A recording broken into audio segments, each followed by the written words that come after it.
பெரியோர்களே, தாய்மார்களே, வாக்காளர் பெருமக்களே, ஈரோடு கிழக்கு தொகுதி தமிழ்நாட்டினுடைய முக்கிய மையமாக மாறி இருக்கிற இந்த காலகட்டத்திலே தமிழ்நாட்டினுடைய தன்மானத்தை, தமிழ்நாட்டில் இருக்கிற மக்களினுடைய சுயமரியாதையை, தமிழ்நாட்டு மக்களினுடைய அரசியல் அறிவை சோதிக்கிற ஒரு களமாக இது இருக்கு. தந்தை பெரியார் ஒரு தீர்க்கதரிசி என்று பல முறை நாம பேசி இருக்கிறோம். பெரியார் எப்படியா தீர்க்கதரிசி? அவர் தான் சொல்லுவாரு, 1000 மானஸ்தர்களோடு போராடி வெற்றி பெற்று விடலாம், ஒரே ஒரு மானம் கெட்டவனோடு போராடி வெற்றி பெறுவது கஷ்டம்னாரு. 1000 மானஸ்தர்களோடு போராடி வெற்றி பெற்று விடலாம், ஆனால் சீமான் போன்ற சில்லறை அரசியல்வாதிகளோடு போராடுவது நம்முடைய கேடு கட்ட காலமாக நான் பார்க்கிறேன். என்ன அப்படின்னா, சீமான் ஏதோ தமிழ்நாட்டினுடைய தந்தை போலவும், சீமான் ஏதோ தமிழர்களுடைய அடையாளம் போலவும், சீமான் தான் தமிழகத்தின் விடுதலைக்கான ஒரே அடையாளம் போலவும் ஒரு பீலாக்களையும் ஓலாக்களையும் விட்டுட்டு இருக்கிறார். நான் என்ன கேட்கிறேன்னா, இந்த இடத்துல நின்று பெரியாரை சொல்லி இவர்கள் ஓட்டு கேட்பார்களா அப்படின்னு சீமான் கேட்டார். ஈரோட்டு மண்ணில பெரியாரை சொல்லி ஓட்டு கேட்க முடியுமா இவர்களால் என்று சீமான் கேட்டார்.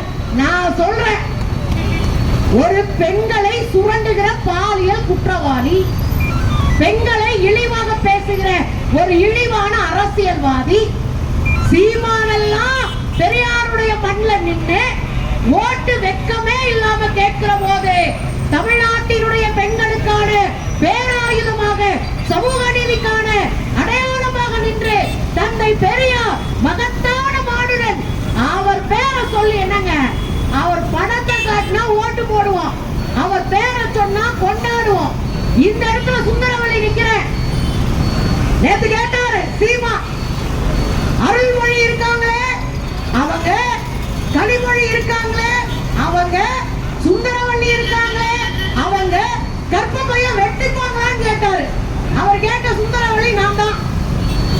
சீமான் போன்ற முட்டாள்களுக்கெல்லாம் பதில் சொல்ல வேண்டிய நிலைமை ஒரு பேராசிரியரான சுந்தரவள்ளிக்கு இருக்கே அப்படின்ற வருத்தத்தோடயே பதிவு செய்யறேன். பெரியார் யாரு? பெண்களை பார்த்து கண்ணீர் விட்டு என் பிள்ளைங்களை எப்படியாவது வசதி விட்டணும்னு நினைக்கிற பெரியவர் தந்தை. அதனாலதான் அவரை தந்தை பெரியார் என்று சொல்லுகிறோம்.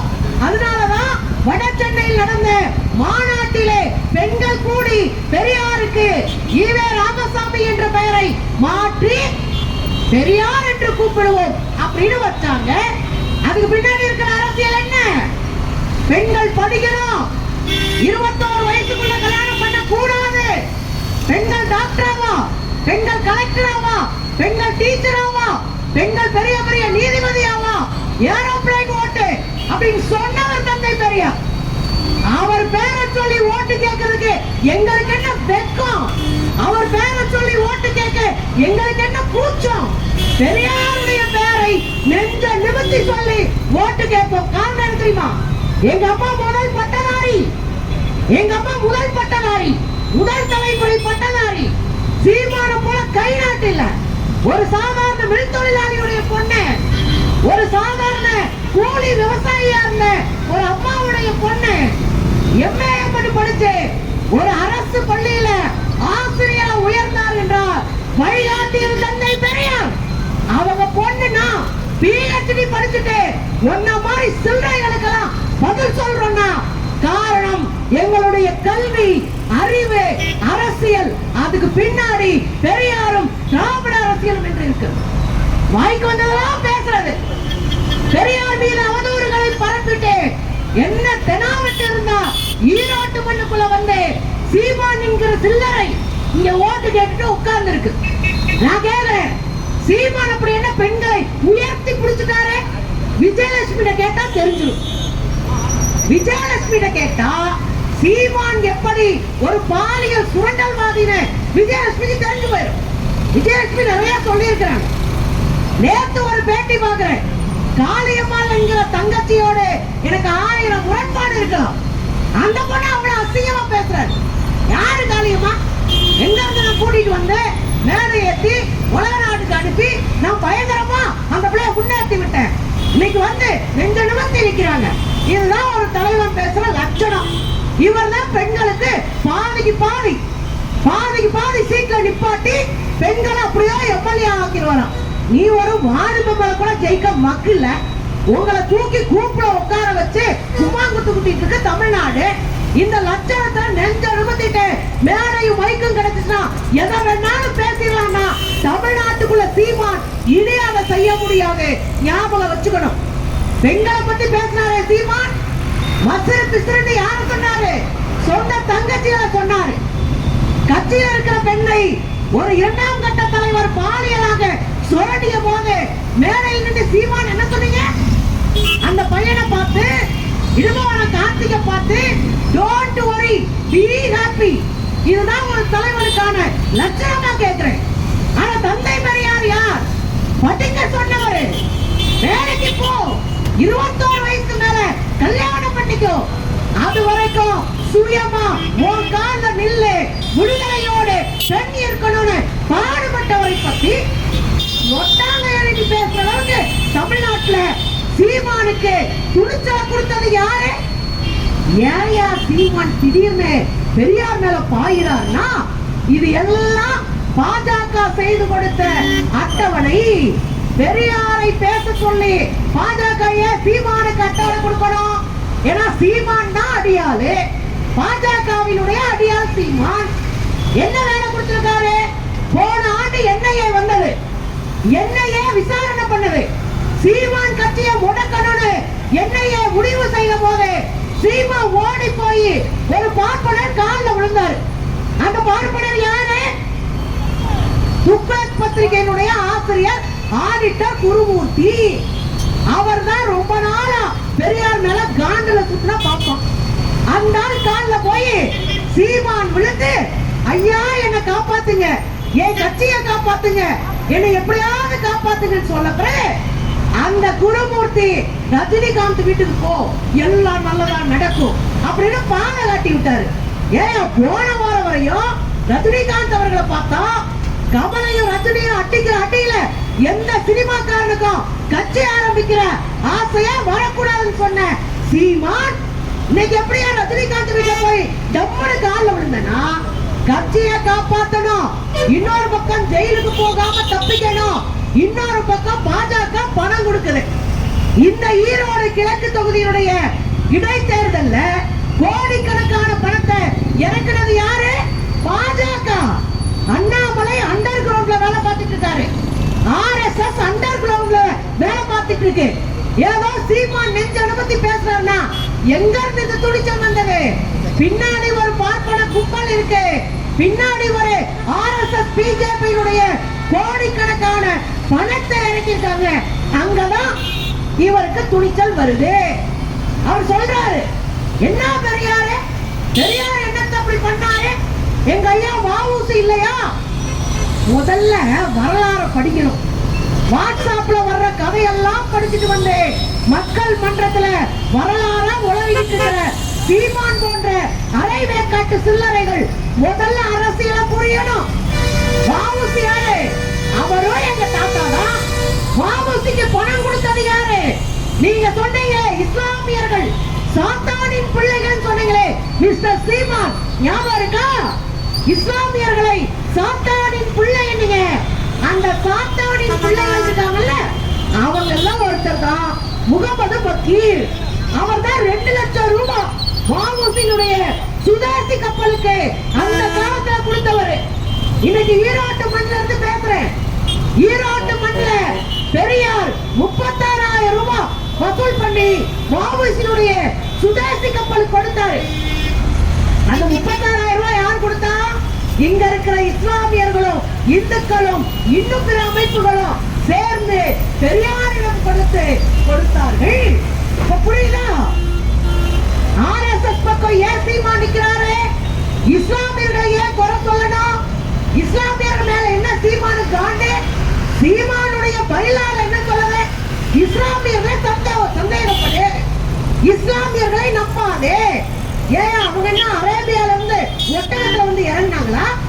இஸ்லாமியர்கள் என்ன அரேபியாவில இருந்து ஒட்டகத்துல வந்து இறங்கினாங்களா? இல்ல கிறிஸ்தவர்கள் ஐரோப்பாவில இருந்து பிளைட்ல வந்து இறங்கினாங்களா? எல்லாரும் எங்க ஊர் ஆளுங்கய்யா, எங்க அண்ணன் தம்பிங்க, எங்க பங்காளிங்க. அவங்க என்ன சொல்றீங்க?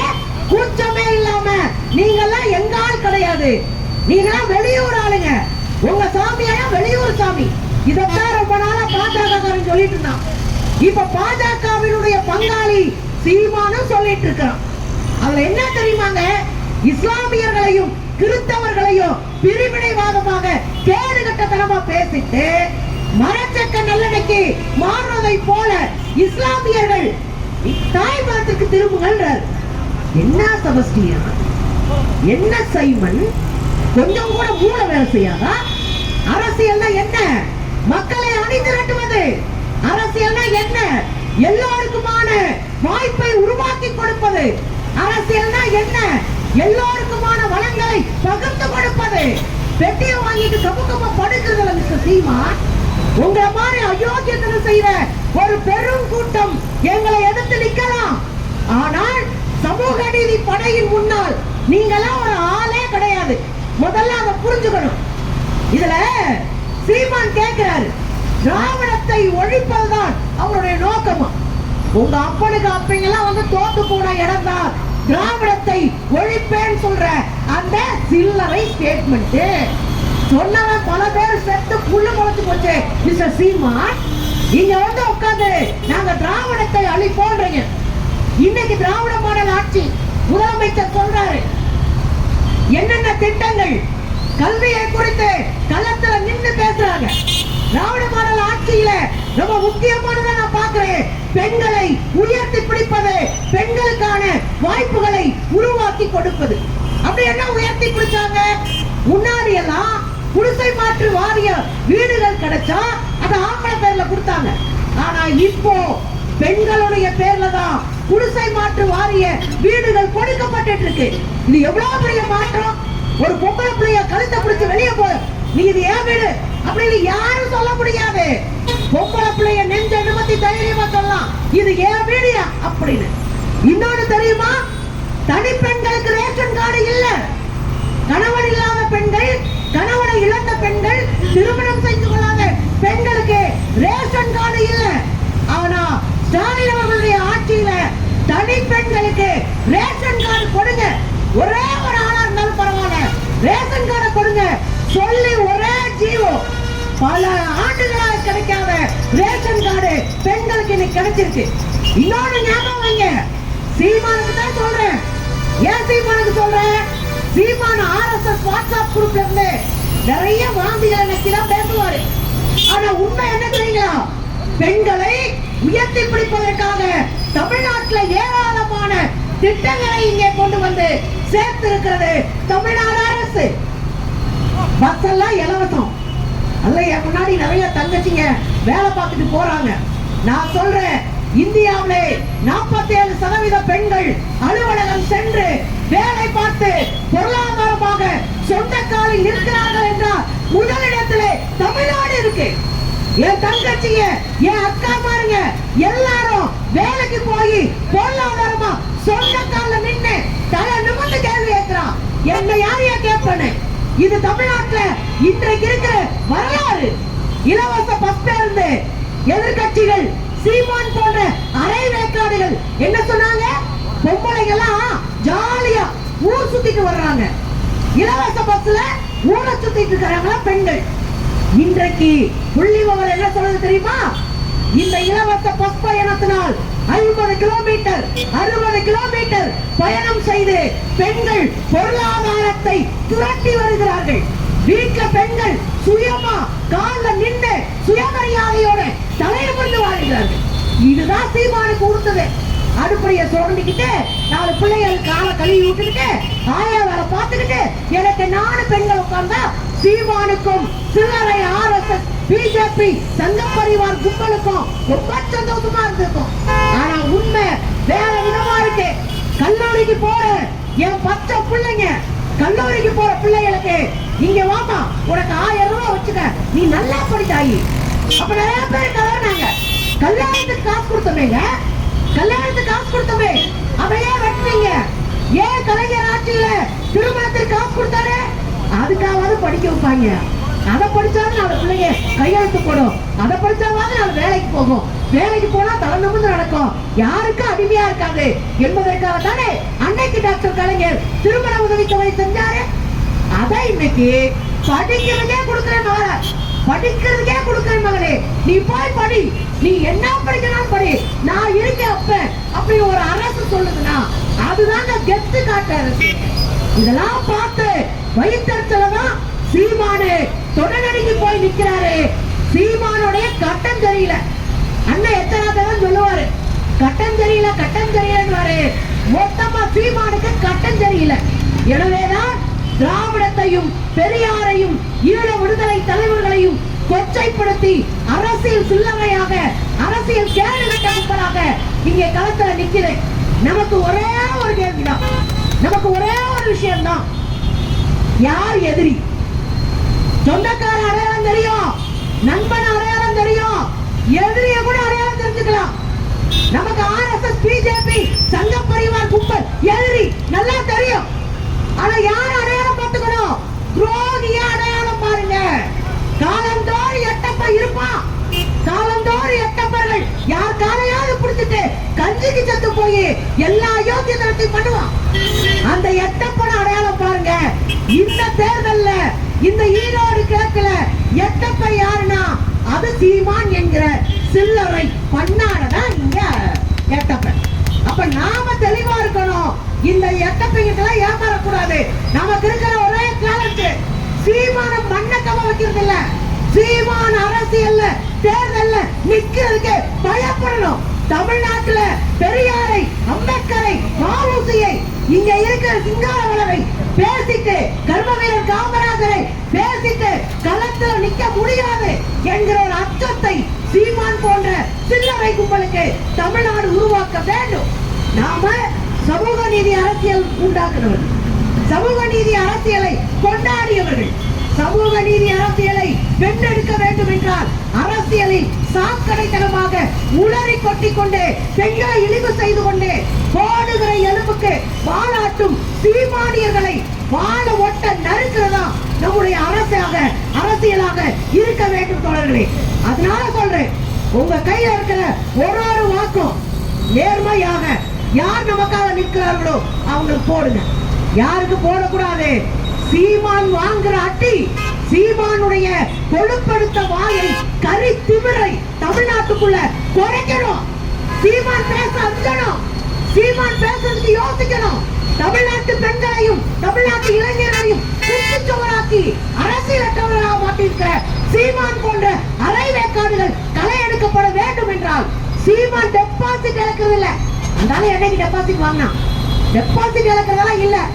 சீமானே அடையாளம் கூடாது, நோட்டாக்கு பின்னாடி நோண்டி அடிக்கணும். ஜெயலலிதா அம்மா என்ன பேசினா சீமான் அந்த ஒன்ன சொல்லிட்டு போறீங்க. ஜெயலலிதா அம்மா கெத்துதான், 1000 முரண்பாடுகள் இருக்கட்டும், சும்மா நின்று அடிச்சவங்க. இந்த பையன் போய் விஜயலட்சுமி கேஸுக்கு அந்த அம்மா கால்ல விழுந்து மண்டிட்டு கெஞ்சி கூத்தாடி அத்தா என்ன காப்பாத்துங்க, இலை மலர்ந்தால் ஈழ மலரும் அப்படின்னு கால்ல விழுந்த ஒரு நாய். இந்த சீமான் இன்னைக்கு என்ன பேசுறாரு? ஜெயலலிதா 3 ஆம்பளைகளுக்கு நடுவுல படுத்திருக்காங்க. யார் யார் நீங்கெல்லாம்? கேடுகட்ட தலைமையில ஒரு அரசியல் தலைமையில நின்று அடிச்சு ஆடி சிம்ம சொப்பனமா இருந்த ஒரு அம்மாவை 3 ஆம்பளைகளுக்கு நடுவுல படுத்திருக்கிறேன்னு சொல்ற கேடுகட்டமான சாக்கடை புத்தி இருக்கிற ஒரு ஆள் தான் சீமான். அப்ப முடிவு பண்ணிக்கங்க நண்பர்களே, முடிவு பண்ணிருக்கவங்க பெரியவங்களே, முடிவு பண்ணிருக்கவங்க நம்முடைய வீட்டில் இருக்கிற சொந்தங்களே, துரோகிகளை ஒரு நாடு வளர விடக்கூடாது. சீமான் போன்ற துரோகிகள், சில்லறைகள், தெருப்பொறுக்கிகள் தமிழ்நாட்டுக்குள்ள பெண்களையும் பெரியாரையும் அம்பேத்கரையும் இழிவு செய்துவிட்டு நடக்கவே கூடாது. அதுதான் நம்முடைய அரசியலாக இருக்க வேண்டும் தோழர்களே. உங்களுடைய ஓட்டுக்களை ஒருபோதும் மறந்தும் சீமான் போன்ற சில்லறை அரசியல் வாதிகளுக்கு போட்டுவிடக் கூடாது. கவனமா இருங்க. இந்த தேர்தலில் அட்டிக்கிற அட்டி சீமானுக்கு தெளிவாக நன்றி.